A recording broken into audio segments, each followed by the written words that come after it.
Картины ингушских художников, наряды горянок и джигитов, фольклор, национальные ритмы и блюда. С 7 по 8 декабря в городах-героях Минске и Бресте прошли Дни культуры Ингушетии. Наш корреспондент Лейла Гагиева тоже побывала в Беларуси и расскажет, что запомнилось посетителям больше всего. Башни находились чуть поодаль от реки, потому что река подтачивала берега. Вместить многовековую культуру в рамки одной экспозиции задача не из простых, но Ася Евлоева тщательно подошла к выбору материала из фондов Государственного музея изобразительных искусств, понимая, что от каждой детали здесь зависит первое впечатление у посетителей о культуре и традициях Ингушетии. Часть декоративно-прикладного искусства мы представили двумя авторами. Привезли коллекцию средневековых и традиционных нарядов. Среди экспонатов выставки произведения таких признанных мастеров живописи, как Мурата Паланкоева, Зелимхана Исмурзиева, Хасулта Акиева, Дауда Аздоева и других. Ну а народный художник Муса Мартазанов показал мастер-класс в технике пастель. Все это вызвало неподдельный интерес и восхищение у посетителей. Каждая картина просматривалась зрителям, и было видно, что людям интересно. Люди рады видеть творчество наших художников. Горы такие, вот кажется, что...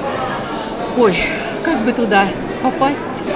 Я не ожидала вообще. У меня мороз по коже, все слов нет. Национальная библиотека представила богатую книжную экспозицию «Ингушетия от истоков к будущему». Отдельный раздел выставки посвятили боевой летописи Ингушетии и, в частности, участию ингушей в обороне Брестской крепости. Книги, раскрывающие историю нашей республики с древнейших времен. Это и исторические сведения, это и художественная литература. Всю эту подарочную коллекцию книг из 25 краеведческих изданий министр культуры Марит Газдиева передала в дар Национальной библиотеке Белоруссии.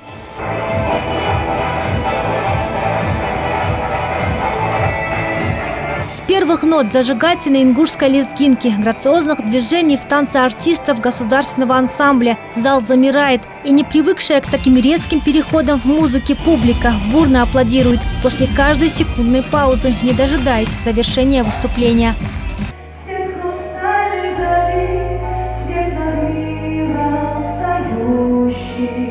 Ну а песня «Беловежская пуща», ставшая своеобразным символом Белоруссии в талантливом исполнении Рагды Ханивой, вызвала у зрителей бурю оваций.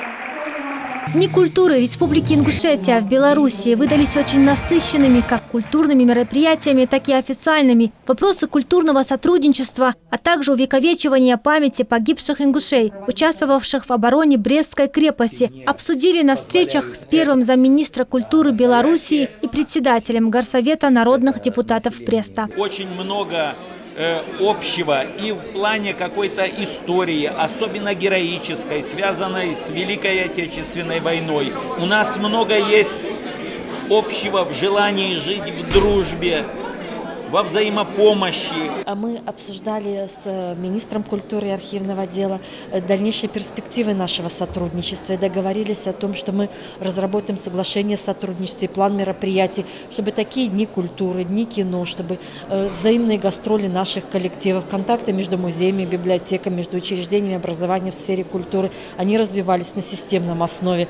Так что нынешний визит – это не просто яркий праздник, но это еще и большой деловой визит, который станет началом и продолжением наших добрых культурных связей. Завершением встречи стала экскурсия по мемориальному комплексу Брестской крепости. Внимание ингушской делегации обратили на памятную плиту, посвященную рядовому 125-го стрелкового полка Халиту Датиевичу Цичоеву. Память героев войны почтили минутой молчания и возложением цветов к памятнику.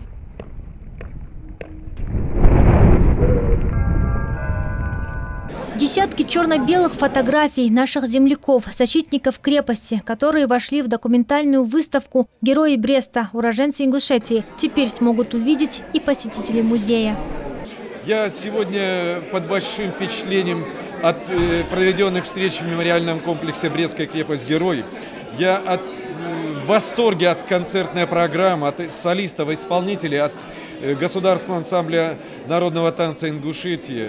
Ну и, безусловно, нам очень приятно, что в дни культуры Ингушетии в Республике Беларусь нам передаются эти стенды, рассказывающие о защитниках нашей общей земли в годы Великой Отечественной войны.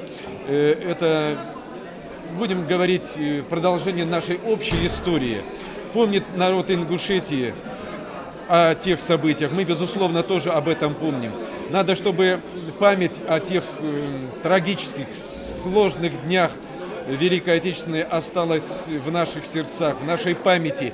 И не только осталась, а чтобы мы, это еще одно свидетельство, мы сможем передать эту память нашим детям. То, что происходит все эти 2-3 дня, это очень важно, потому что уровень задан очень высокий. Нас принимают на уровне министерства страны. Вы видели, что вчера в зале были и представители Министерства иностранных дел Беларуси, послы иностранных государств, было руководство Министерства культуры Республики Беларусь. Вот, посольство, естественно, российское, представители посольства российского. Поэтому и мы с вами сделали, я думаю, что очень важное, очень значимое мероприятие организовали. И я очень надеюсь, что вот те впечатления, те эмоции, которые вызваны были нашими артистами, их мастерством, они надолго запомнятся белорусскому зрителю, и это наше посещение будет иметь очень большой резонанс. Плюс к тому, вместе с заместителем министра культуры Республики Беларусь мы на двухсторонней встрече договорились о подписании соответствующего соглашения о сотрудничестве между Республикой Ингушетия и Республикой Беларусь на ближайшую перспективу. Директор мемориального комплекса, в свою очередь, пригласил ингушскую делегацию принять участие в 2018 году в ежегодных масштабных мероприятиях 22 июня, посвященных памяти защитников Отечества в годы Великой Отечественной войны.